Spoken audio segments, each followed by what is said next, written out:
Desde el año 2016, todos los menores de 9 años que se trasladen en un vehículo deben ir en los asientos traseros y en su respectiva silla de seguridad. Esta medida bajó en 60% la tasa de mortalidad infantil en los accidentes de tránsito. Por eso queremos conversar de este tema, de estas cifras. Nos acompaña Alberto Escobar, gerente de movilidad de Automóvil Club de Chile. ¿Cómo estás, Alberto? Hola, Bienvenido. Alberto, bienvenido. Muy bien, muchas gracias. Bueno, acá estamos viendo el resultado de una política pública que siempre generan, ¿verdad?, polémica en su momento, los cambios. Hablamos tantas veces de las sillas, ¿no?, o de los sistemas de retención, porque no solamente hablamos de las sillas, pero el cambio es sumamente importante. O sea, un 60% de menos mortalidad en los accidentes es mucho. Bueno, efectivamente es una política pública que además podemos ver su efectividad en un plazo bastante breve. De hecho, cuando hicimos la presentación junto a la ministra la semana pasada, varias organizaciones internacionales nos empezaron a escribir para decir, oye, qué bien, cómo lo hicieron, cómo lo lograron.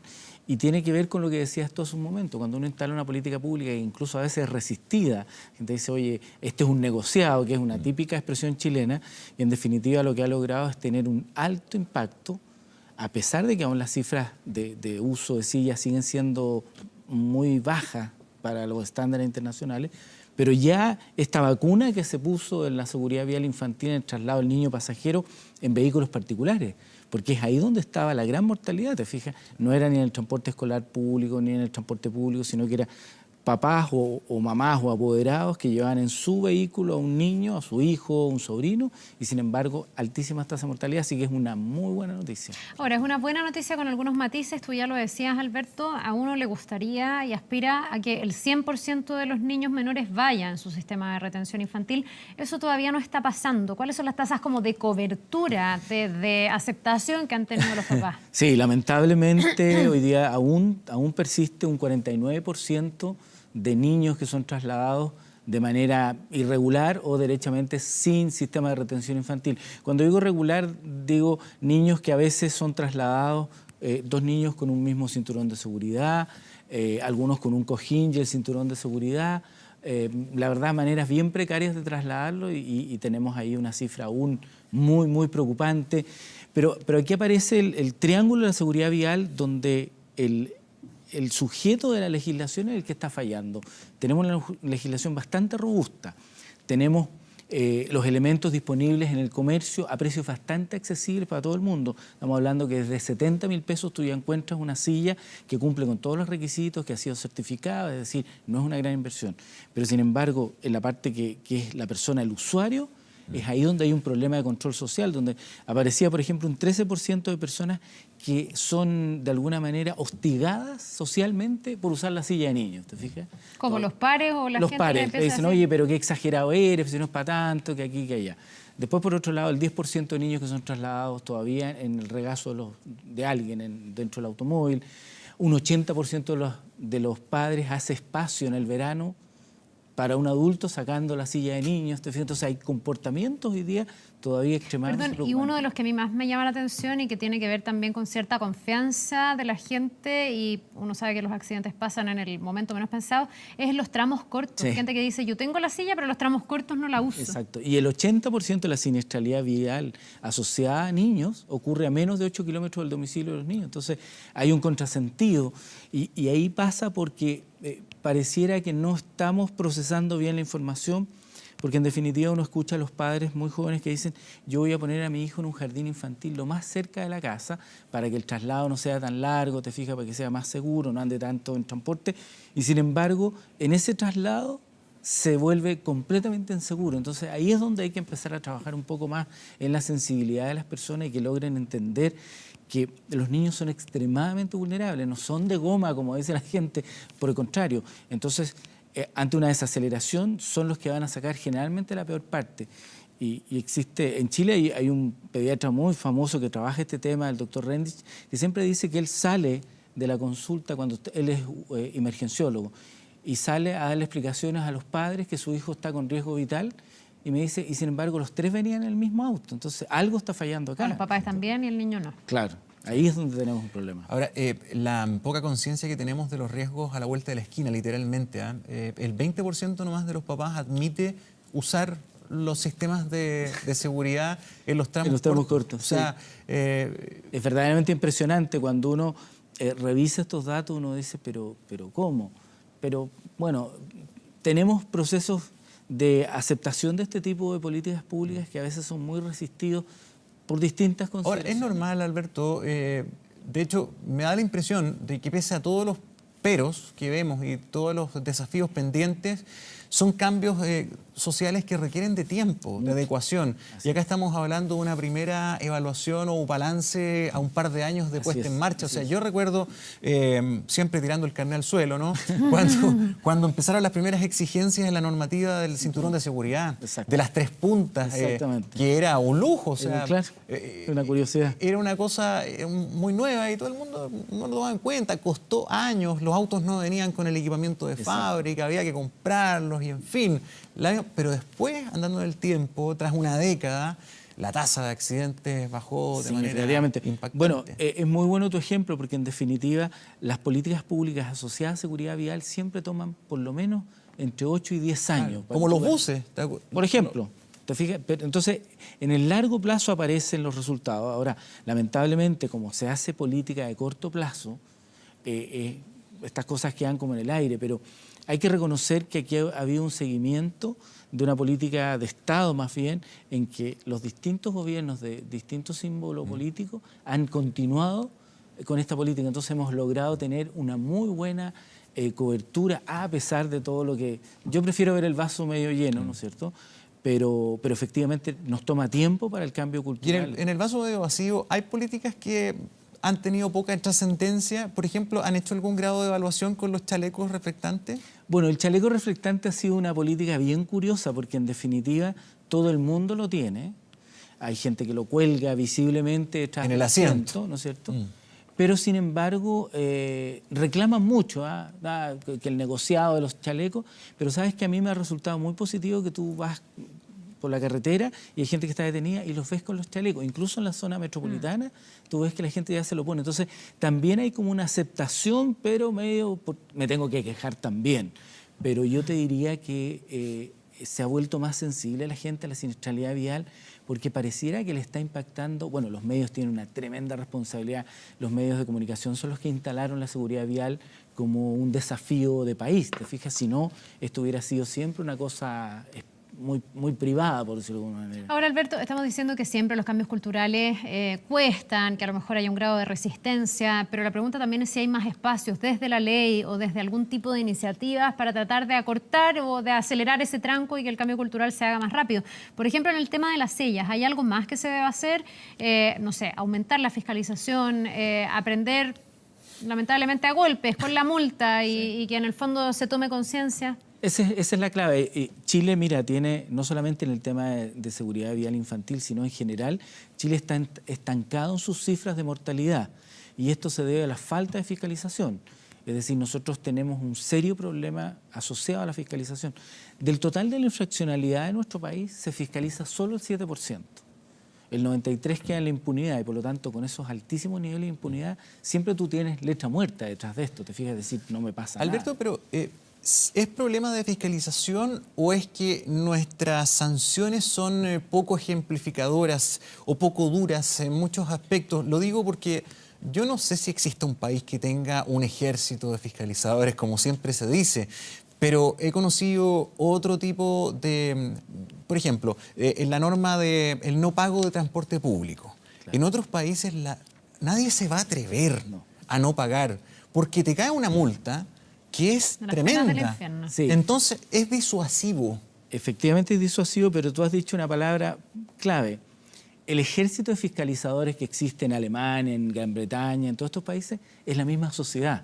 Es decir, antes de que suba un inspector, que sube muchísimo, más de lo que uno cree, sí. Si la gente logra detectar que tú no pagaste, ya hay una sanción social. Y olvídate, cuando ya entra el fiscalizador, a mí me tocaba ver que queda solo sentado en el asiento porque ya la gente no quiere estar ni cerca. Pero el efecto disuasivo tiene una combinación de sanción social, tiene un efecto económico, por supuesto, pero también tiene un efecto de la fiscalización. En Chile tenemos, como te decía, una robusta legislación con, yo te diría, infracciones, particularmente con lo relativo a la silla, entre 70 y 140 mil pesos. Piensa tú que una silla certificada de buena calidad te puede costar 70 mil pesos, o sea, puede costar la mitad de la multa. Entonces hay que empezar a internalizar esto, pero si yo no me veo fiscalizado, no le veo la importancia. Claro, las cifras de fiscalización son el 2018, 13.463 infracciones, todo ese año 2018, el pasado. En este año, ya en lo que va corrido, estamos en marzo, 1.983 multas a nivel nacional. Son escasísimas. Es poco. Pero poquísimo. Piensa tú que los automóviles particulares realizan del orden de 5,5 millones de viajes diarios. Supongamos que 2 millones de esos autos trasladan niños. Tienes una cifra muy grande que no está siendo fiscalizada.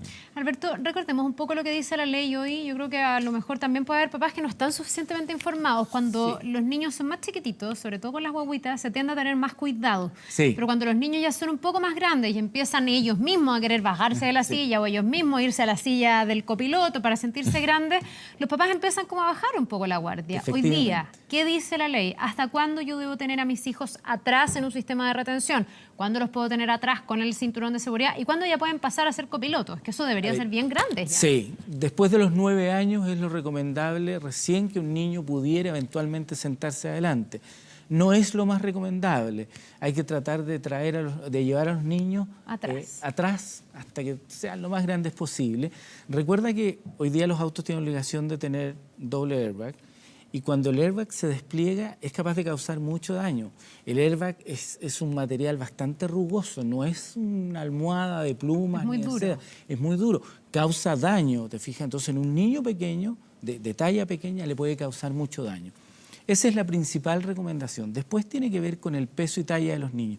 Los niños desde cero, es decir, cuando te lo entregan en la clínica, en el hospital, tienen, no sé, 2 o 3 días, ese niño debe ser trasladado a su casa en un sistema de retención infantil.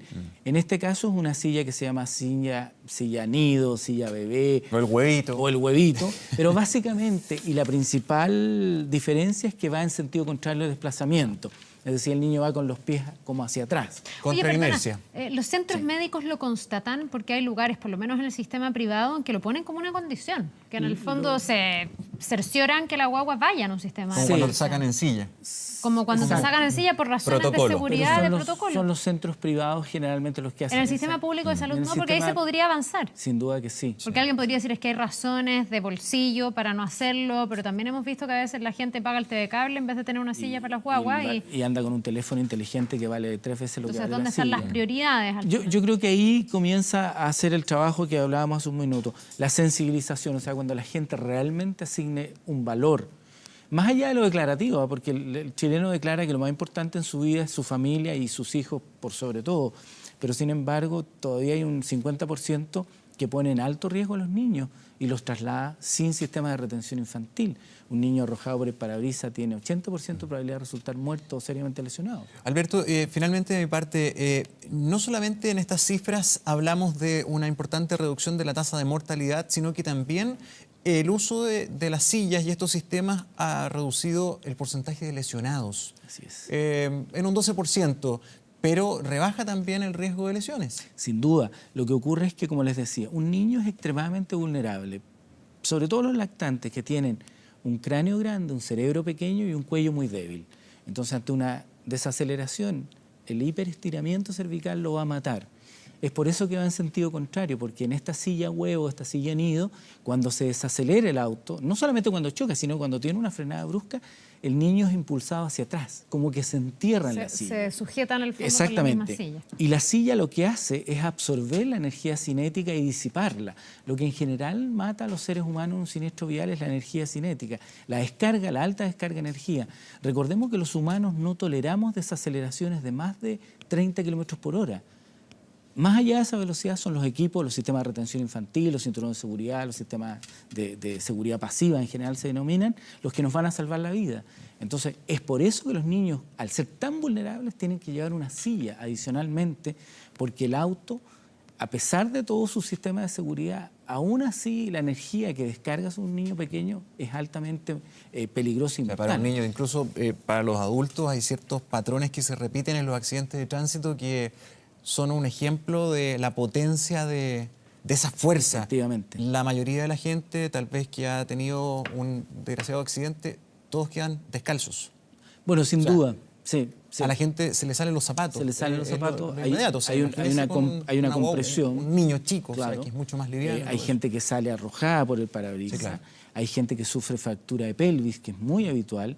En el caso de los niños, la silla recorre un poco el cuerpo completo del niño y lo que hace es proteger cabeza, cuello, los hombros, ¿no es cierto?, la parte más bien cervical, evidentemente la cadera, que es una fractura muy habitual, y el fémur. El fémur es un hueso que se fractura y sangra mucho y puede producir la muerte sin que los equipos de seguridad se den cuenta, los equipos de rescate, porque van a ver que el niño está relativamente aparentemente bien. Incluso cuando se rescatan niños en choques de alta energía, los niños parece que están impecables, ¿te fijas? Y la verdad es que no es así. Ahora, también una recomendación para los bomberos, al estricar los niños pequeños que están con silla de seguridad, que los saquen, que los estriquen con la silla completa, corten los cinturones y los saquen. Es la manera más segura de movilizarlos desde el auto hacia afuera. Alberto, para finalizar, bueno, hay avances, falta todavía en materia de autos particulares. ¿Qué pasa con el transporte público, con el transporte escolar? ¿Por qué se ha quedado fuera de la ley? Pese a que también siento que hay algunos como que voluntariamente han hecho un avance. Cuando tú arriendas un auto te dan la posibilidad de una silla. Hay plataformas incluso que te dan la posibilidad de una silla para niños. Pero, ¿qué dice la legislación? Ahí hay que hacer tres diferenciaciones. Uno, el transporte público en el mundo no ha podido ser regulado con respecto a esta obligación porque no es una obligación del servicio, es una obligación del usuario. Primera cosa. Por lo tanto, eventualmente los padres debieran andar con una silla de seguridad. Ahora, en un transporte público como Transantiago o Red, como se llama hoy día, no es posible, ¿te fijas? Pero sí es posible cuando tú vas a tomar un taxi, que te programes para llevar a tus niños a un control médico en general, que lo lleves con una silla. Distinto sería cuando ya es el transporte escolar, ¿no? El famoso bus amarillo.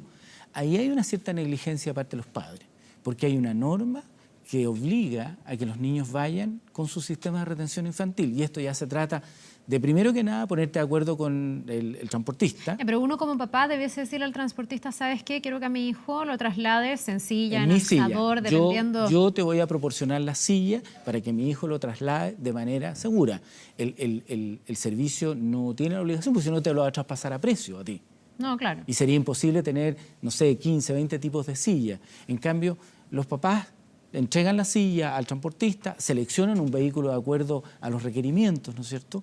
Los vehículos del 2007 hacia adelante tienen cinturones de seguridad, tiene que asegurarse que tenga cinturones de 3 puntos, como bien decía Gonzalo hace un rato, y eso es perfecto, pero eso ya tiene que ver con una iniciativa más bien parental.